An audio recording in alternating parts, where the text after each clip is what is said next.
بسم اللہ الرحمن الرحیم۔ شروع اللہ کے نام سے جو بڑا مہربان نہایت رحم والا ہے۔ السلام علیکم پیارے بچوں، کیسے ہیں آپ؟ امید ہے بخیر اور صحت مند ہوں گے۔ پیارے بچوں، آج ہم تیسری جماعت کی اردو کی کتاب کا نیا سبق پڑھنے جا رہے ہیں۔ اس سے پہلے کہ ہم سبق شروع کریں، ذرا ان سوالوں کے جواب دیجیے۔ نمبر 1، آپ کو صاف ستھرے بچے اچھے لگتے ہیں یا گندے؟ نمبر 2، صاف ستھرا رہنے کا کیا فائدہ ہے؟ پیارے بچوں، اس میں تو دوسری رائے نہیں ہو سکتی کہ سب کو صاف ستھرے بچے ہی اچھے لگتے ہیں، اور بھائی صفائی ستھرائی کی وجہ سے ہماری صحت اچھی رہتی ہے۔ آج ہم اسی بارے میں پڑھیں گے۔ ہمارے سبق کا نام ہے صحت کی حفاظت۔ پیارے بچوں، اس سے پہلے کہ ہم آگے بڑھیں، آئیے جانیں ایک اہم بات۔ حضور پاک صلی اللہ علیہ وآلہ وسلم نے فرمایا، صفائی نصف ایمان ہے۔ بچوں، سبق پڑھنے سے پہلے اب میں آپ کو کچھ اہم الفاظ کے معنی بتاؤں تاکہ سبق کا مطلب سمجھنے میں آسانی رہے۔ ملازمت، نوکری، اطلاع، خبر، گلا پکنا، گلا خراب ہونا، جان چھوڑ دینا، چلے جانا، شکایت، کسی کی برائی کرنا۔ معدہ، جسم کا اندرونی حصہ جہاں کھانا ہضم ہوتا ہے۔ بسیرا کرنا، رہنا، عادت اپنانا، عادت اختیار کرنا۔ الفاظ کے معنی سمجھنے کے بعد آئیے سبق شروع کرتے ہیں۔ ناصرہ اپنی امی جان کے ساتھ گاؤں میں رہتی تھی۔ اس کے ابا جان شہر میں ملازمت کرتے تھے۔ جب بھی وہ گھر میں فون کرتے تو اداس ہو جاتے، اس لیے کہ ہر بار ناصرہ کی بیماری کی اطلاع ضرور ہوتی۔ کبھی سنتے ناصرہ کے کان میں بہت درد ہے، کبھی پتہ چلتا کہ ناصرہ کے دانت میں کیڑا لگ گیا ہے، کبھی خبر ملتی کہ ناصرہ کا گلا پک رہا ہے۔ اللہ میاں، میری ناصرہ کو کیا ہو گیا ہے؟ کبھی ٹھیک ہی نہیں رہتی، اس کے ابا جان سوچتے۔ عید کی چھٹیوں پر ابا جان گھر آئے۔ ان دنوں ناصرہ کا گلا خراب تھا، کان میں درد تھا اور ان تکلیفوں کے سبب اسے بخار تھا۔ دوسرے ہی دن ابا جان کو ناصرہ کی بیماری کا راز معلوم ہو گیا۔ وہ یوں کہ صبح صبح ناصرہ کی آنکھ کھلی تو وہ بستر سے نکل کر سیدھی ناشتہ کرنے آ بیٹھی۔ امی جان چیختی رہ گئی، ناصرہ منہ تو دھو لو، دانت تو صاف کر لو۔ مگر ناصرہ کب کسی کی سنتی تھی؟ آرام سے بیٹھ کر ناشتہ کیا اور پھر یوں ہی منہ صاف کیے بغیر اٹھ کر کھیل میں لگ گئی۔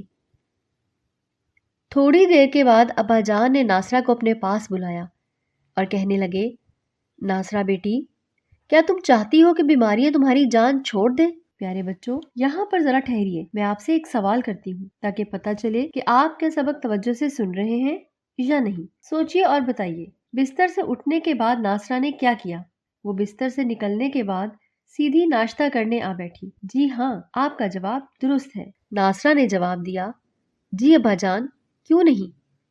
ابا جان نے بتایا، اگر تم باقاعدگی سے دانت صاف کرنے کی عادت اپنا لو تو تمہارے گلے، کان اور دانت کے درد کی شکایت ہمیشہ کے لیے ختم ہو جائے گی۔ ناصرہ حیرت سے بولی، دانت صاف کرنے سے درد ختم ہو جائے گا؟ ابا جان بولے، سنو ناصرہ، کھانے پینے کے بعد اگر خوب اچھی طرح کلیاں نہ کی جائیں اور دانت صاف نہ کیے جائیں تو ہمارے منہ میں غذا کے ذرے رہ جاتے ہیں، اور پھر اگر صبح کو دانت صاف کیے بغیر کھا پی لیں تو وہ سارا زہریلا مادہ سانس کی نالی اور معدے میں پہنچ جاتا ہے۔ اس کی وجہ سے کبھی پیٹ میں درد ہونے لگتا ہے اور کبھی گلا خراب ہو جاتا ہے۔ اگر گلا زیادہ پک جائے تو اس کے سبب سے کان میں بھی درد شروع ہو جاتا ہے۔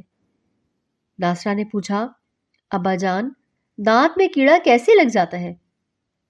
ابا جان نے کہا، وہ تو بالکل صاف بات ہے، جب تم کوئی میٹھی چیز کھا کر کلی کیے بغیر پھرتی رہو گی تو کیڑوں کی دعوت کا سامان ہو جائے گا اور وہ ضرور تمہارے دانتوں میں بسیرا کریں گے۔